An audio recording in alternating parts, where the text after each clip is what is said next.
ఈరోజు సోనియా రాహుల్ గాంధీ గారి మీద ఛార్జ్ షీట్ దాఖలు చేశాం.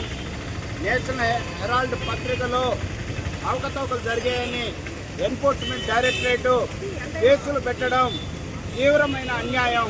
ఇది నెల్లూరు కాంగ్రెస్ పార్టీ తరఫున ఖండిస్తున్నాము. ఎందుకంటే స్వతంత్రం రాకముందు ఏర్పడిన ఈ నేషనల్ హెరాల్డ్ అనే కాంగ్రెస్ స్వతంత్రోద్యమం కోసం ఏర్పాటు చేయబడిన పత్రిక, దాంట్లో అది అప్పుల ఊపిలో కూరుకోపోయినప్పుడు 90 కోట్లు ఇచ్చి ఆదుకున్న కాంగ్రెస్ పార్టీ నాయకుల మీదే ఈరోజు అక్రమంగా కేసులు పెట్టి రాహుల్ గాంధీ, సోనియా గారి యొక్క ప్రతిష్టను దెబ్బతీసే విధంగా ఈరోజు మోదీ గారు, బీజేపీ, అమిత్ షా వీళ్ళందరూ కలిసి కుట్ర పన్నారని మేము చెప్తున్నాము. మేము ఒకటే చెప్తున్నాం, రాహుల్ గాంధీ గారు ఒకటే ప్రశ్నిస్తున్నారు, దేశంలో మీరు చెప్పిన విధంగా నిరుద్యోగాన్ని రూపుమాపండి, ఉద్యోగాలు ఇవ్వండి. సంకీర్ణంగా హర్యానా నుంచి విదేశాలకి, అమెరికా లాంటి దేశాలకి వెళ్ళి అక్కడ ఉద్యోగాలు చేసుకోలేక వాళ్ళు మెడబెట్టి చైన్లేసి భారతదేశంలో ఉద్యోగాలు లేక భారతదేశానికి వస్తుంది. భారతదేశానికి సిగ్గుచేటు. ఇదంతా ఈ 10 సంవత్సరాల్లో మోదీ గారి పరిపాలన వల్ల ఏర్పడింది.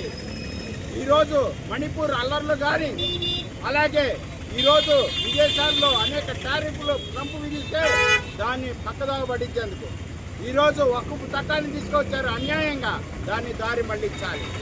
ఈరోజు మోడీని ప్రశ్నిస్తున్నారంటే ఎలాంటి వారినైనా, ఏ ప్రతిపక్ష పార్టీలను ఎలాంటి వారినైనా సరే జైల్లో పాలు చేయడం, ఈ రాజ్యాంగబద్ధ సంస్థలైనటువంటి ఈడీ, సిబిఐల్ని ఆయన చేతి పన్నిముట్లుగా వాడుకుంటూ వాళ్ళ మీద దాడులు జరుపుతున్నారు. దీన్ని పూర్తిగా కాంగ్రెస్ పార్టీ ఖండిస్తున్నది.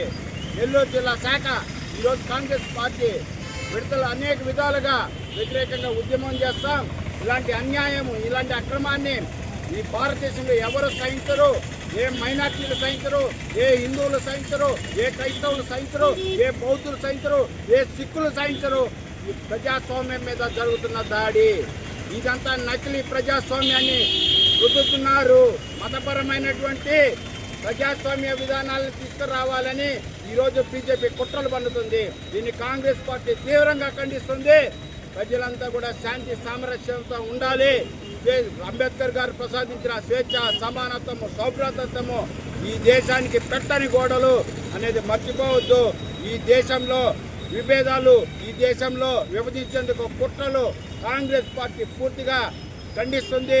ఇలాంటి వాటిని ప్రతి ఒక్క కాంగ్రెస్ కార్యకర్త ఒక సైనికుడిలాగా తిప్పుకొడతామని తెలియజేస్తుంది.